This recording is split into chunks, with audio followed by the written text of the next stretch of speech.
найрамдах Монгол Ард улсын баг хурлын тэргүүлэгчид ба ардын сайд нарын зөвлөлийн 1936 оны 2 дугаар сарын 21-нд хамтарсан 14 дугаар хурлаас бүгд найрамдах Монгол Ард улсын өрлөг жанжин буюу маршал гэх цэргийн дээд алдар цолыг баталжээ.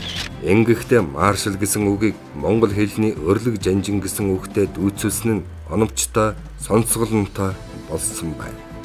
Өрлөг жанжин гэлэгдоржийн дэмэд, өрлөг жанжин орлоогийн чой болсон, өрлөг жанжин юмжаагийн сэдэн бал.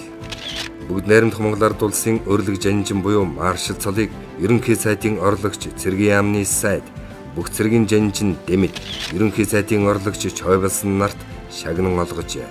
Харин 1979 онд бүгд найрамдах Монгол Ард улсын маршал цолыг ардын хурлын тэргүүлэгчдийн дарга Монгол Ардын хувьсгалт намын төв хорооны ерөнхий нарийн бичгийн дарга Юмжаагийн Цэдэн балд олгосон байна.